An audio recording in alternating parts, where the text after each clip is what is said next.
Hi there, everyone. My name is Nick. As opposed to apparently what my name is here on the screen, I'm not Salome. That's my colleague. I see lots of you are already joining the webinar. It's 4 o'clock now. See, we have about 15 sitting and waiting for the webinar to start. For those of you who have done the occasional webinar with JPP, I think you know that we start about 2 or 3 minutes later. That way, we can give everyone a chance to actually get into the webinar, moving from meeting to meeting. Very nice to see some familiar names in there already, so that's super cool. Ask as many questions as you like. Here, I'll type here for you. Hi, all in the chat. If you want to ask any questions during the webinar, feel free. Otherwise, I'll stick around after the webinar as well for a little bit, of course. But anyway, you know how it works. For those of you behind your laptop, maybe if you have another screen or an open tab, would be interesting to already have, let's say, ChatGPT open. And I'll repeat this for the latecomers, but if you're not using ChatGPT, but let's say Claude or Gemini or DeepSeek or Grok, feel free to use it. They have the same functionality. For this webinar, however, we'll stick to ChatGPT. So about 1-2 minutes, and then we're going to start the webinar. And I'll be waiting here. Oh. Sorry, the public chat was apparently disabled. Hi, all again. There you go.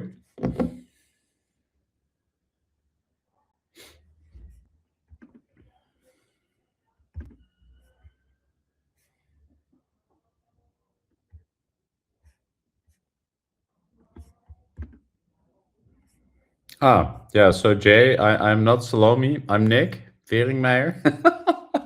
This is a little mistake on the back end, but yes, a recording will be available, and we also have several materials I'll mention during the webinar that we have to make your life easier that we can also share, as well as the slides if anyone wants them. The only thing that gets sent automatically though is the webinar recording. So if you want anything else, then feel free to send us a message.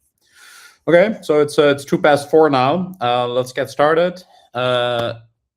For everyone coming into the webinar, I'm not Salome. I'm Nick Veringmeijer, working at JPP, helping growing companies in their marketing and business development activities. And we focus, well, as the name kind of implies, life sciences. We do a lot of work with creating content, marketing materials, pitch decks, websites, and yes, of course, we use it as well. ChatGPT. We actually use multiple of these tools. That doesn't mean it's all we do. We humanize everything, and we see it more as a good partner, I suppose. And then for this webinar, we're going to talk about using ChatGPT for biotech communication. Keep in mind, though, that I know that lots of you aren't actually developing something, but this actually works the same for, let's say, service providers, CROs, that kind of thing. Well, what we're going to do today, first talk a little bit about the background, maybe some items for you to think of for your own communication audit, because where are you going to use it, right? What are you currently doing? Then I'll introduce you to our, let's say, a 3-step structure that we always use. Works pretty well. And then how we use that same structure to lay the foundation in ChatGPT, and then together with some best practices. So I guess why we're all here on the webinar is because we know that consistent exposure drives recognition and trust. And whether you're hunting for new investors or partners, or to do prospecting for new clients, basically it helps if across channels, and there are so many these days, and that's not just online, but also in your, let's say, your offline pitch decks, that everything needs to be consistent. There needs to be clear messaging in there, positioning. And if you think about it, especially for growing companies that don't have a full in-house marketeer or BD person, it can be a lot, right? So that's why we had today's webinar.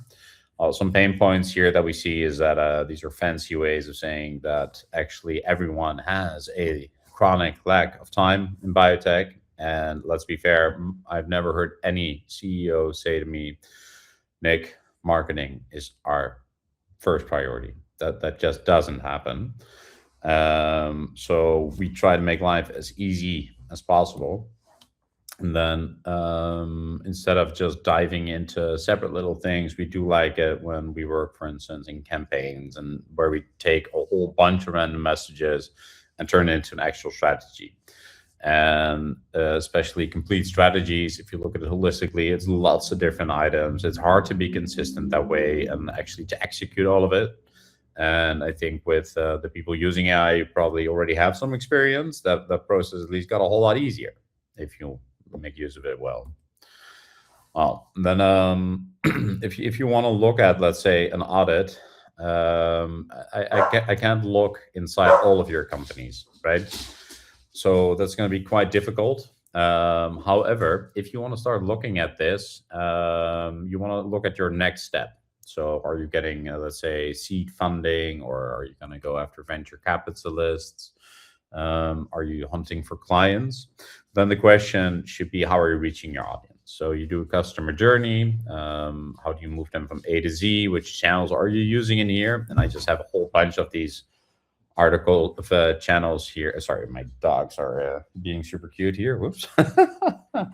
But how are you reaching them? That's the main question, because for everything that you're currently doing, or maybe even the channels that you want to start using, that's where you can start doing it the right way and basically start setting up a project in ChatGPT.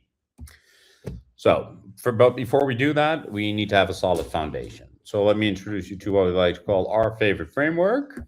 And that always starts with the value proposition.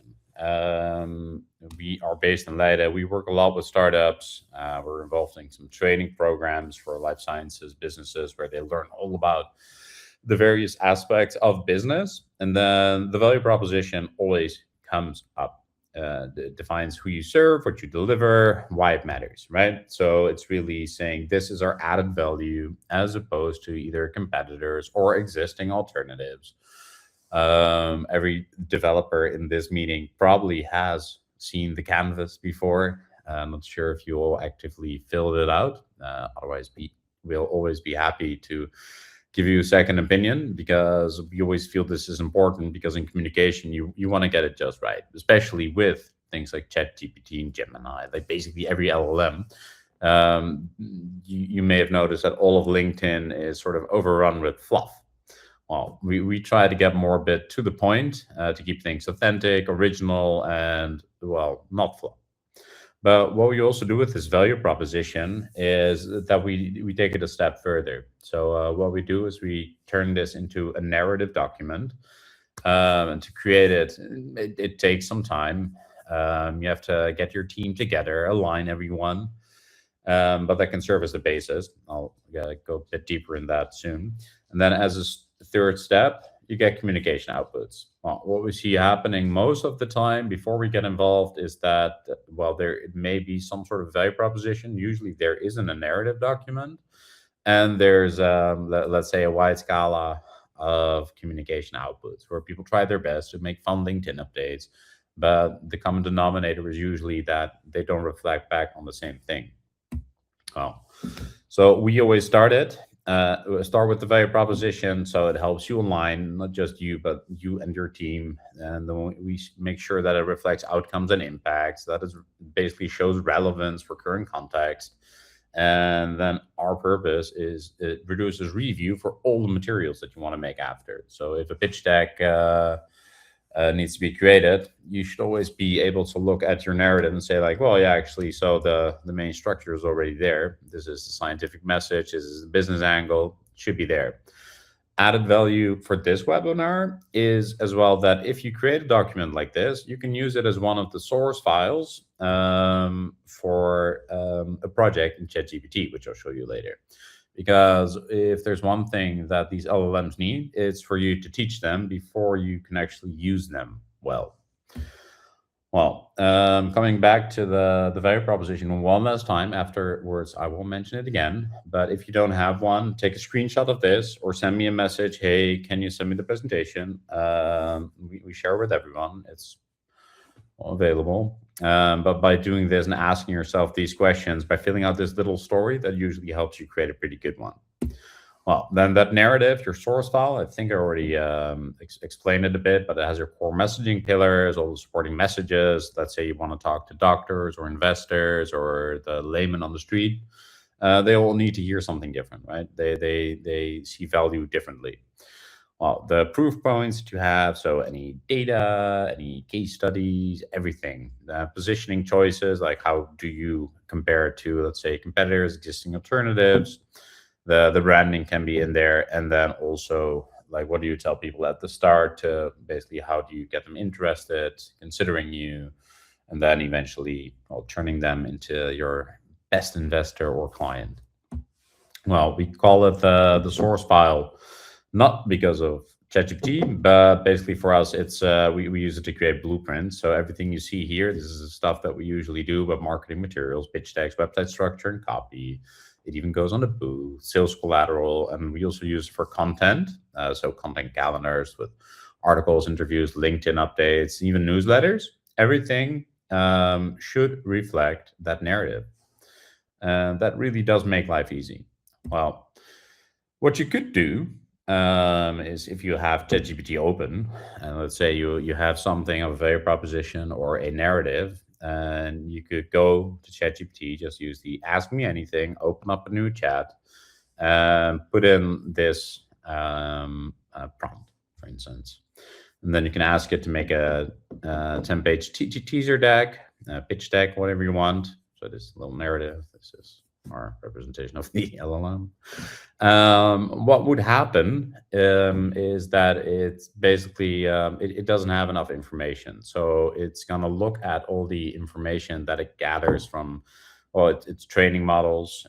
Perhaps if you're lucky, it'll search online for you. It's not the perfect way. So using ChatGPT like a blank page every time, what we see is that it leads to inconsistent messaging, the stuff you don't want. It's kind of generic what it gives you. You'll have to prompt, and prompt some more. And it's usually related to that it doesn't know all about your company. This also has to do with the fact that if you have something new, there's not a whole lot to go on for this LLM, right? Because it's trained on existing information and what it can find online. So if you don't really have, let's say, a long history online or anything to feed it, you can expect what's going to happen. Well, and then using projects, because you should. So basically, you can do that based on your company narrative. You can put in your target audience, for the ones who like it, even a preferred tone if you have a favorite character or something. But also to upload as much reference materials, and also make sure you take previous chats that you were happy about, drafts you may have created. How do we do it? I guess if you have it open right now, on the left, you'll see basically the simple option to create a project, right? So I think for me, it always starts with the Copenhagen trip. But for example, you want to give it a name, Lupa Therapeutics Comms Hub. That's our fictive gene therapy company that aims to cure color blindness. So that's the one we usually use as examples.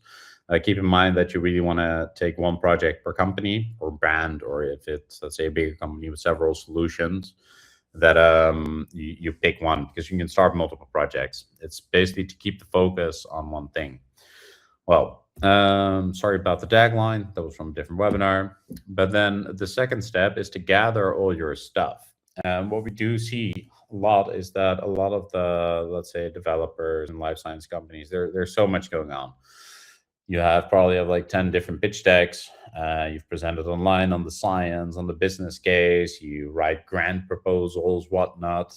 You maybe have a folder or something. So I just gave a few examples of the stuff that we have. Obviously, we can't put secret client data on here. But as a minimum, that what I would say is create your narrative document, the best company deck that you have, the most comprehensive one. If you already have a website, take the copy from the website, including the structure. If you're doing services, make sure that there's a good overview of the services and sub-services you have. And a very nice one is what I said earlier. So if you have a very favorite character or the way you like to write things, like we're bold and minimal, or I don't know, we're very correct and sciencey. Those are two very different things. So make sure you get some good tone of voice examples in there as well. But basically, don't put everything in there. I think there's also a limit, right? But so everything that's strategic to you, that's a foundation for your messaging, and make sure that it's good quality, because it's definitely one of those cases. If you put bad stuff in, you're gonna have a bad day with the output. Well, then step three, magically upload your stuff. Really, it doesn't get easier than this. Once you start the project, you can just upload it. It will analyze it. And then the great thing is that it will use all of these as sources. So you don't have to feed it all the information every single time like you would have to do with a regular chat. Well, then what I mentioned about like one purpose per project. So let's say you're a biotech company. Make sure you have one on company communication, investor messaging, conference content, for instance, also for the outreach you're doing, partnering programs. And please, please, please do not start mixing all the different departments in the company in one project, because that way you get content that's basically a mix of all these things. And what you see here is that it's usually aimed at one certain audience, whereas here that's not the case. That usually leads to less quality content. For the stuff that you want to start feeding it, so what you can also include, for instance, if there's any LinkedIn posts that you saw and that get a lot of traction, for instance, and by the way, you can also export all your LinkedIn analytics, feed it to ChatGPT and ask what is the best performing content. But the approved messaging you have, and make sure that it's real decks. So not the decks that are half finished, for instance, because the tool doesn't know it's not finished. We've seen this before, that people just upload everything, including, let's say, 30 slides that were left in the back. And then it starts using that as real content, which leads to very wrong information, which will basically decrease the benefit you got from it. And the thing you really want to stay away from is abstract descriptions. So be as specific as you can. And keep in mind that people do have a tendency to think that, hey, it's automation this way, but we don't see it this way. We just use it to create consistent materials. And then the things that we use it for is actually faster drafter, making the position clearer, making more consistent communications, and actually to make sure we get the most from all the available knowledge that we have. Our goal will never be, let's have AI do marketing. And I'm not saying that because we're a marketing and media agency, but we're just not there yet. For instance, we do use it sometimes for tools with automated outreach, but all the generic messaging it creates will, I don't know, you can instantly tell that it's not a human. And we can also tell you pretty fairly that that kind of messaging just leads to lower response rates. Well, so let's pretend that you do have all this stuff. And by the way, for the narrative, we have a little call to action here with the interaction. If that's something that you're interested in getting some support on, we do some free sessions to help you create that narrative. I think somewhere at the bottom here, there should be a button where you can say, yes, Nick, let's set up a little sesh, and you can help me create my narrative so you guys can continue on your own. But once you have all this set up, so it knows your positioning, your audience, basically the terms you use, the way you like to communicate, instead of having to go through all these prompts saying for every single chat, act as a biotech marketeer, you can just directly ask something like, write a LinkedIn post about blah, blah, blah, blah, blah, and be sure that it's going to be related to the information that's already in its source files, right? So it's going to save you a lot of time. And in a few slides, I'm going to show you how much time exactly.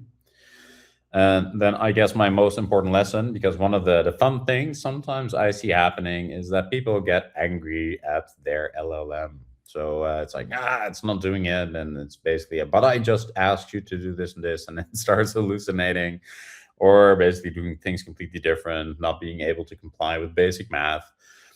Always treat ChatGPT like your junior team member. And if you look at it that way, then suddenly it's a great experience. Well, I did mention you don't have to go all out anymore on creating like the best prompt ever. However, also on one of these little tables where you might want to take a screenshot, but these are some core principles that we usually use to create better prompts. Like let's say the minimum viable product for a prompt. If you add this as well in chats or the conversations you have within your projects, that will definitely help you as well. And I really don't recommend reading it from the screenshot, ask us for the PDF. And then this is the interesting one. So we did some looking around and basically seeing how much time, and obviously this is going to differ per person, per company. Well, we made some estimates here based on how much time, for instance, we used to spend, and we asked some other people how much time did you spend on, and then actually the time savings. And if you take all of this together, then you see that it's really significant. And it's not that these are all results that, let's say, like, hey, in 5 minutes I have the perfect pitch deck. But if you look at all these separate items, there's no way that this is not worth it, right? Then we often get the question, so where do I start with this? Well, in this case, what I did was take a screenshot of our usual sales funnel, which goes for just about everything, because whether, again, if you're talking to investors or clients, or I don't know, even in recruitment, there's always a funnel where you take people from unaware to getting to know you, to getting them interested in you, to consider working with you or for you, then converting them, and then to turning them into happy, loyal investors, clients, employees. And then what we always do is set up strategies, messages, and metrics. But then these are all very good pillars where you can also find actions for yourself, which every company probably needs, with different types of, let's say, actions and prompts that and outputs that you can get from ChatGPT. To make that easy, we can send out this one as well. So these are all tables per phase. So in, let's say, the awareness phase, we use it to this, and this. And keep in mind that there's a combination of marketing and business development in there. So for awareness, it's not just about writing LinkedIn posts, but also conference messaging and personalizing those messages using your ChatGPT project. And that way we actually have these are our favorites, so to speak. I guess there's thousands of ways that you could use this, but feel free to request this as well. And then hopefully you guys can get started on these actions. What we also do is help people actually set up these projects, to customize them to companies using our best practices, and then also putting in let's say, our outputs as we would usually want them to actually create marketing materials like folders, pitch decks, websites. We can help you set that up as well. For the people who would like that, I just say, hey, connect with me on LinkedIn or send me an email. We can talk about that. And then thank you for joining. So happy to answer any questions you may have. And otherwise, I hope you have a great day.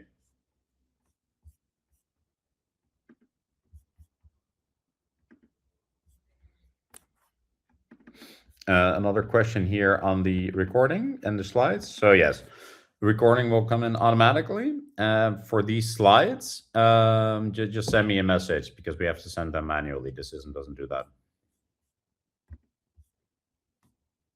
Yeah, no problem. Oh, hi, Ashley. You were also there. Nice.